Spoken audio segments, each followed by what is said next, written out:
Hello, everyone, and welcome back to Auer Time with Crown College football coach John Auer. Auer Time is a weekly program that gives you, the fans, the opportunity to ask the Crown College coach questions about the Storm, football, or sports in general, or just seek the coach's wisdom about life or whatever issues you'd like to talk to him about. This week we have an exciting program for you as the coach talks to us a little bit about last week's game against Westminster. We learn what he's expecting for this week against Greenville, and the coach discusses some important life issues from people's questions this week. So let's get right to Auer Time. Before we begin with Coach Auer this week, we have Andy Long from Big here. So Andy, tell us a little bit about what you do and how your relationship with Crown has developed. Well, we've been working with Crown College for a number of years. Specifically, our relationship started with baseball and Coach D'Amato. And as we expanded our relationship into other sports and activities at Crown, we saw that there was an opportunity for us that we could bring our branding strategy to Crown and try to partner with the institution as a whole. So with our power of the relationships that we have with Adidas specifically, we were able to come to Vice President Moats and Athletic Director Jamie and show them that there was an opportunity for us to work directly with Adidas and partner with them and really show them that we could provide a true budgetary savings to their athletic department as a whole. So that was the initial relationship. Started with baseball. We developed further relationships with some of the other activities, specifically golf was next. And then we really kind of had an aha moment that things were gelling pretty nicely and bringing them together and showing that there's a power between Big and Adidas, and there's a true savings and a relationship that we can dive deep into the school. And that's really kind of how it became reality. Tell me a little bit about, beyond sports, you do more than just cater towards the teams themselves. Sure. Our initial inroads is athletics, but our model behind Big is for our sales professionals to go deep into the institution. So we really try to develop a relationship so that we're sticky on a lot of fronts. So for example, we sell a lot of textiles, a lot of apparel items, whether it's the student athlete participating in football or wearing a travel warm-up on the bus. But we sell apparel, so we look at the opportunities inside the institution. Where are there other needs? Literally clear to the janitorial staff, or looking at a president's council.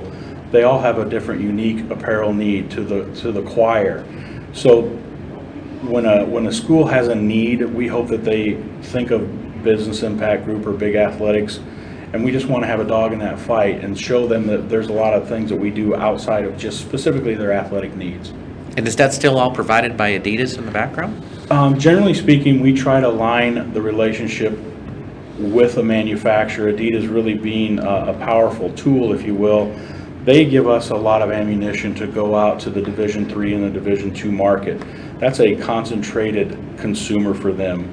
And I truly believe that it can build a culture within the school, because it is a big deal right now to associate with a manufacturer at an institutional level.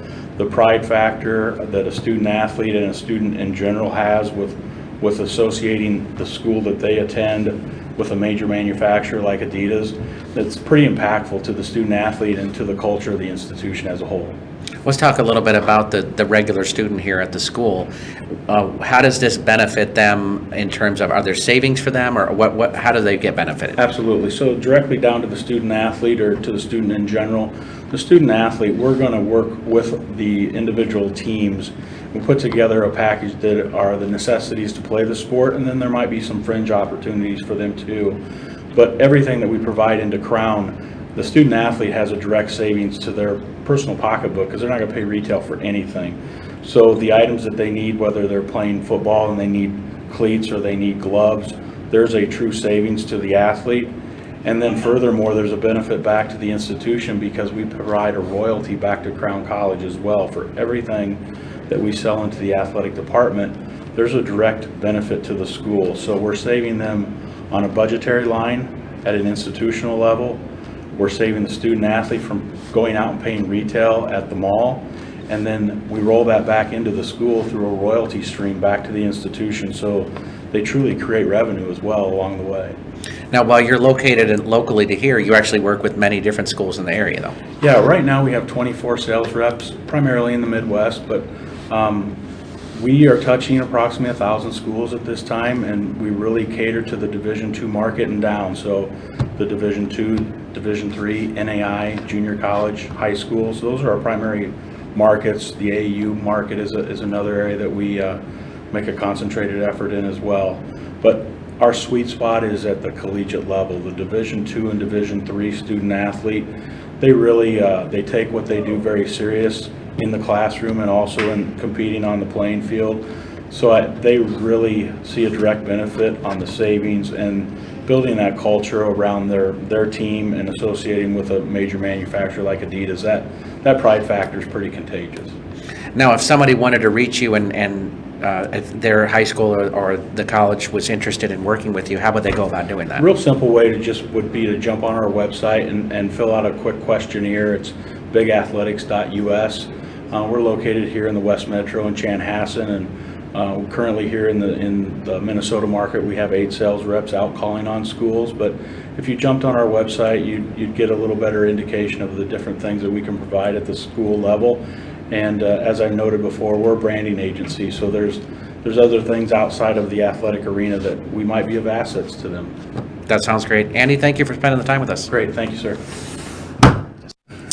Well, we want to welcome back Coach Auer from this week. So, Coach, let's start with injury updates and team updates you'd like to give to us.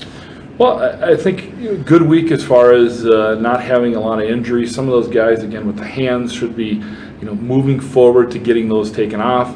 Howard, who didn't play last week, practiced a little bit this week and should be able to give us, probably half of what he had before. And so from that standpoint, looks positive. We actually have Jordan Pardee he's getting his ACL surgery right now. He should be just getting out pretty quick. And then also too, Taylor Watkins, also backup quarterback, is getting his done tomorrow. So kind of have a rash of a couple guys of getting those done here. But all in all, injury wise, kind of heading in the right direction, but still have a few nicks here and there that we're trying to fight through, and hamstrings and different things like that. Looking at last week's game, you got a big outing against Westminster out of your two-headed running back group of Josh Edlin and Matt Machad. Your offensive line really seems to be gelling for you. So talk to us a little bit about how that's looking from your standpoint. I think that's the group that I spend the most amount of my time with. And I think we try to get across to them is we have two really good running backs, and we have some good receivers too as well that can make plays. And as long as we do our job to get them the ball, we'll have success on offense. And that's our job, is to be able to hold our own so that the other guys can do those types of things. So I think it's been more and more they've taken it upon themselves to say, not only do we have to do a point of attack, but we also have to finish blocks. So that way we turn, what used to be those 4 or 5 yard carries into some 15, 20 yard carries that you saw on Saturday. A lot of that was the running backs. Both of those two guys fought and scratched for every yard they had.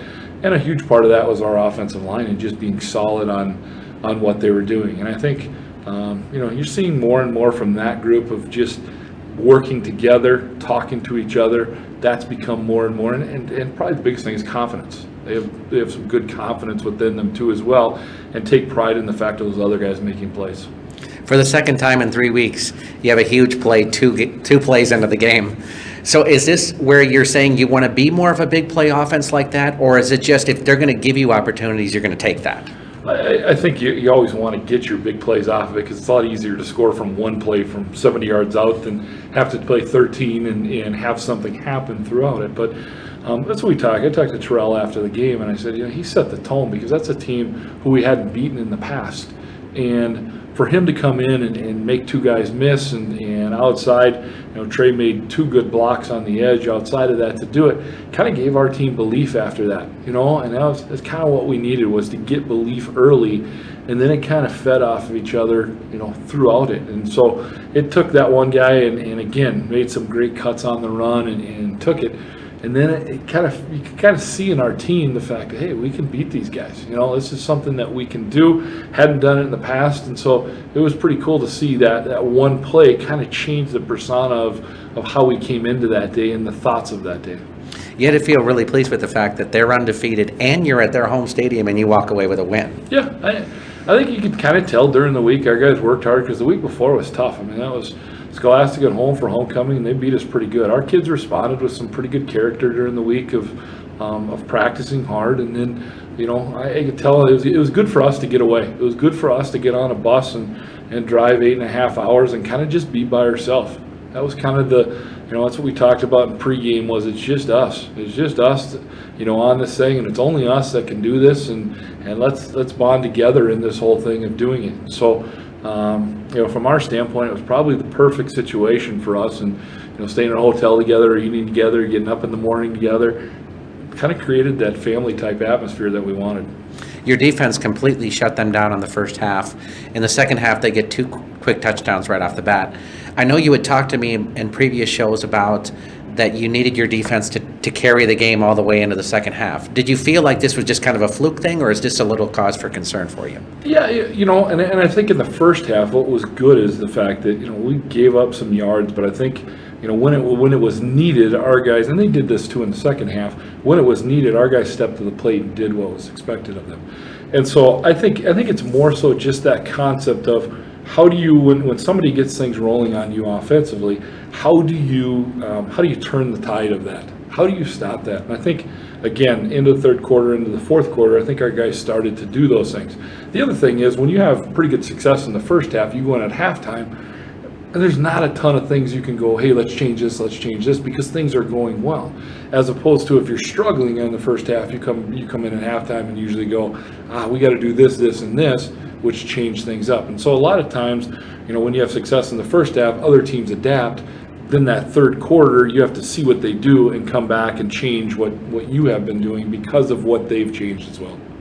In a situation like that, do you feel like it's more related to they're desperate, so you just need to kind of take a couple of punches from them and then be able to roll out of Yeah, it? I think that's part of what developing a pretty good lead does, because you're always going to have.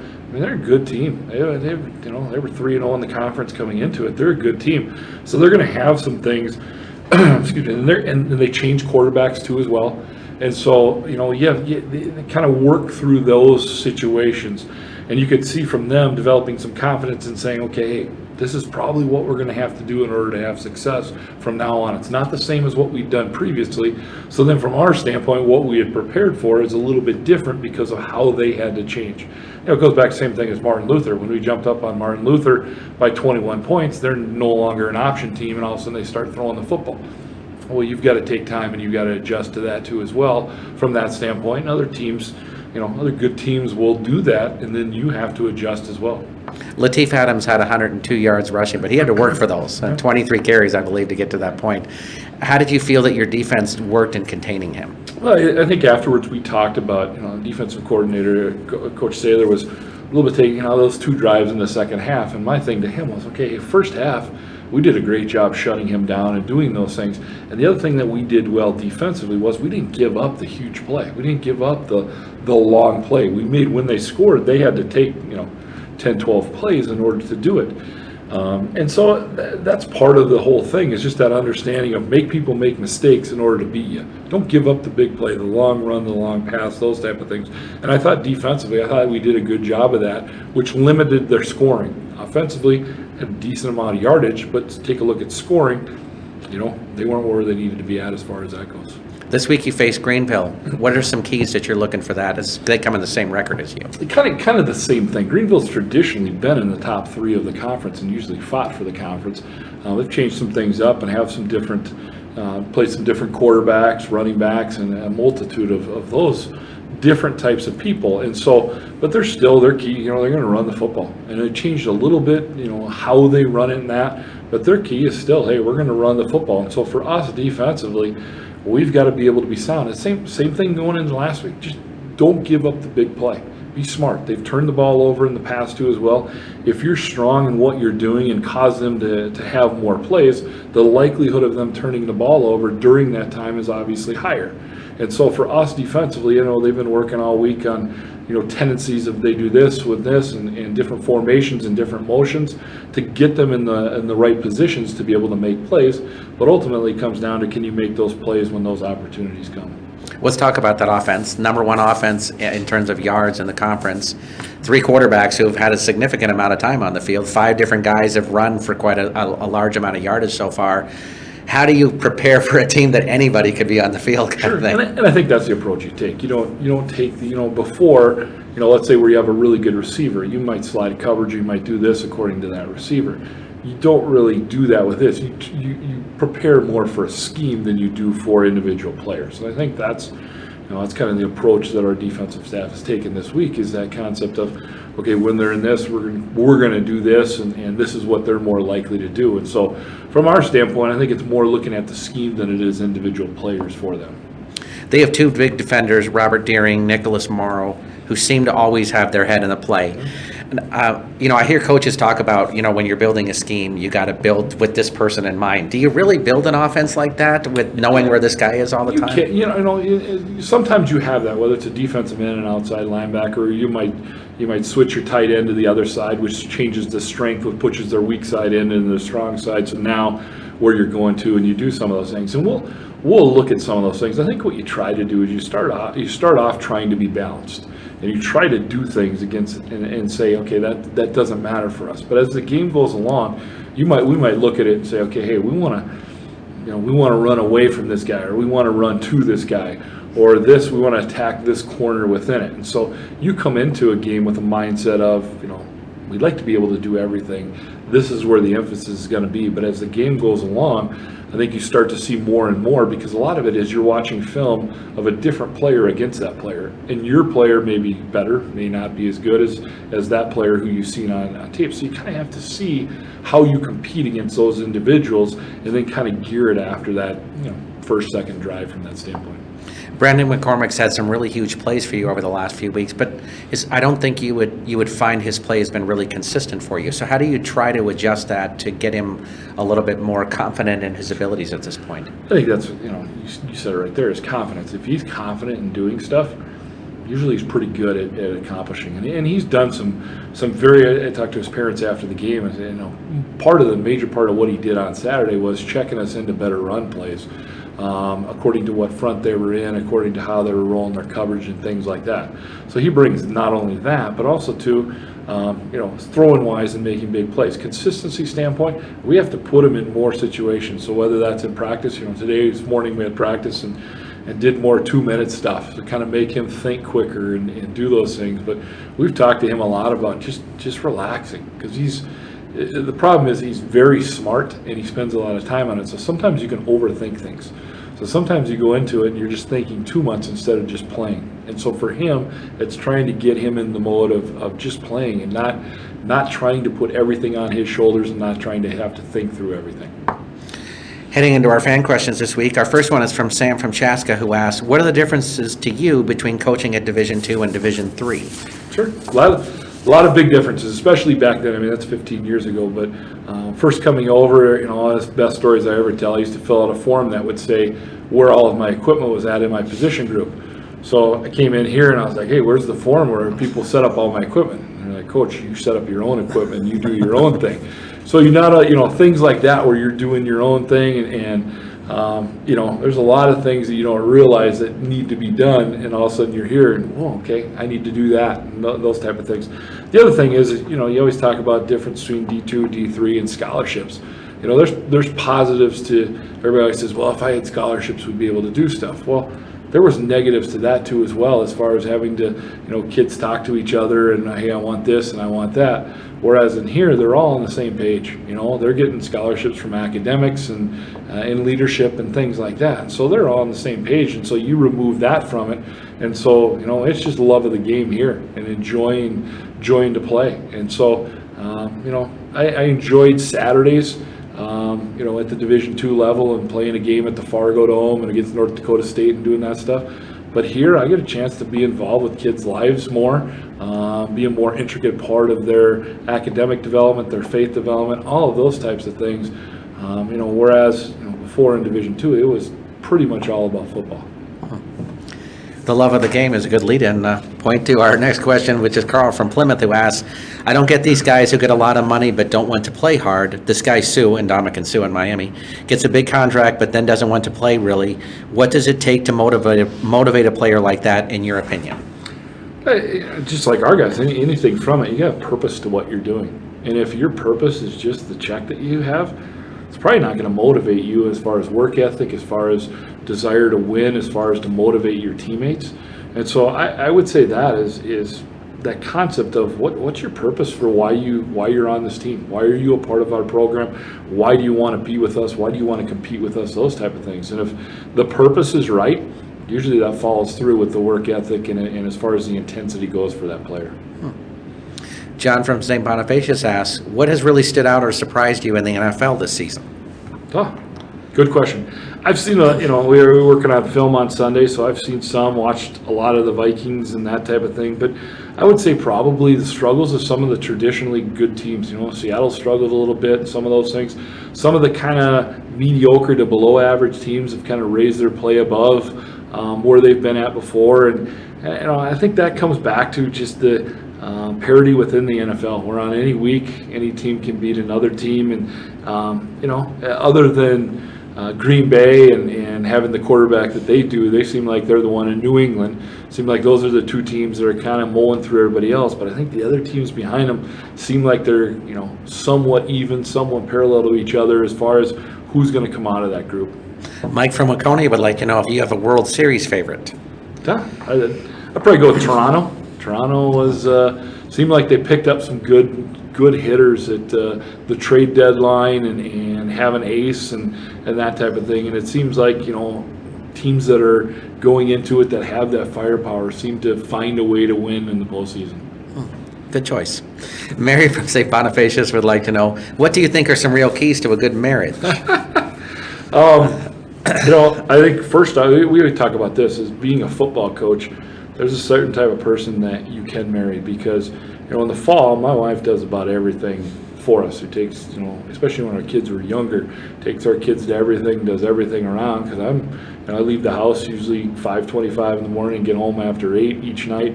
So she does everything. So it's the understanding that, there's certain times of year, and then the summer I'm around more and those type of things. But I would come back to, especially from the beginning, not everything needs to be a fight. Not everything needs to be, hey, I need to complain about this and that. You got to pick your battles inside of it, and with the understanding that not everything's going to be exactly how you want it to be.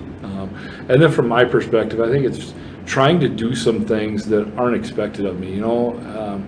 Whether it's around the house, in the yard, those type of things. Try to find some things that aren't necessarily expected for me to do, and try to do some stuff just to help.